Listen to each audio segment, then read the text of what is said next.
Good morning to all. Can anyone summarize the previous class? Yes, sir. Sir, first we see about the CST, constant straight triangular element. There is a two types in the constant straight triangular element: plane stress condition and the another one is plane strain condition. After that we see the stiffness matrix, stresses, shape function and temperature effects. After that we know the definition of plane stress and the plane strain. Then we see about the formula used, what the formulas are used in the CST elements. Okay, Saravanan. Actually, in my previous class, I already discussed about the what is meant by CST element and what are the conditions we have to solve by using like plane stress condition and plane strain condition, and what are the formulas basically we can use it to solve the CST elements and all. Already we have to discussed. Today I am going to solve one problem related to this CST element. Okay, first of all, this is the problem. Okay, determine the stiffness matrix for the CST element. Determine the stiffness matrix. First of all, stiffness matrix means first we have to calculate the area.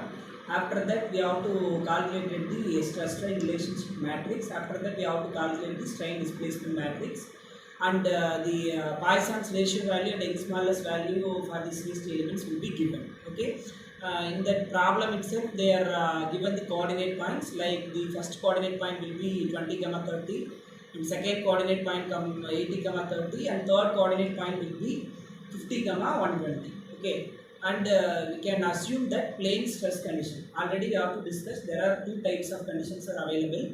First one is plane stress condition, after that plane strain condition. In that CST problems we are assumed that it is a plane stress condition. Okay, so first we have to write down the given data. Young's Poisson's ratio is denoted as V, and thickness T is equal to 10 mm given. Okay, stiffness matrix formula is K is equal to B transpose dB into A into D.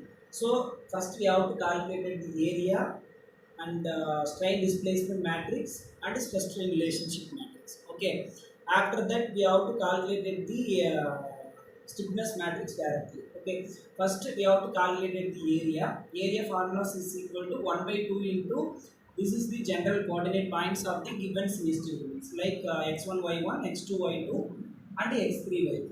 Okay, first we have to solve these things. First we can eliminate the rows, and first we have to take it as 1, and we can eliminate this column and row. We can multiply these two things, like 80 into 120 we will get 9600 minus 30 into 50. This is under formula already out of studied in your mathematics. How we are calculating the determinant of A and R already out to study in your maths paper.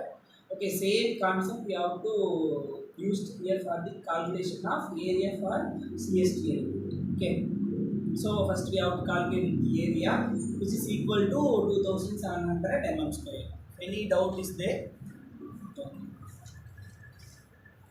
Then next we have to calculate the strain displacement matrix. For the strain displacement matrix, the formula is 1 by 2A. A already area values, which is calculated value, Q1, Q2, and Q3, and R1, R2, R3. All these quadrant values are calculated by using this coordinate value x1, y1, x1, y1, x2, y2, and x3, y3. Okay. From these relations we have to calculate the strain displacement matrix. So finally we have to calculate the 6 cross 3 matrix. This is the general strain displacement matrix for the given CST. After that we have to calculate the stress strain relationship matrix. The formula is D is equal to E divided by 1 minus V square. D is nothing but it is the Young's of the given CST element, and 1 minus V square. V is nothing but the Poisson's ratio. It is defined given as 0.25. Okay. After that the matrix also 1 V value is 0.25, 0. Again 0.25, 1, 0, 0, 0, 1 minus 0.25 divided by 2. After resolving all these things, finally we will get 56 into 10 to the power 3, 410, 140, 0, 1.3. This is the stress strain relationship matrix. So generally we have to calculate the area of the CST element and the strain displacement matrix. and after that we have to calculate the stress strain relationship matrix. So we can finally we can multiply all these things, we will get the stiffness matrix. Finally we will get the 6 cross 6 matrix. We will get the stiffness matrix of the CST.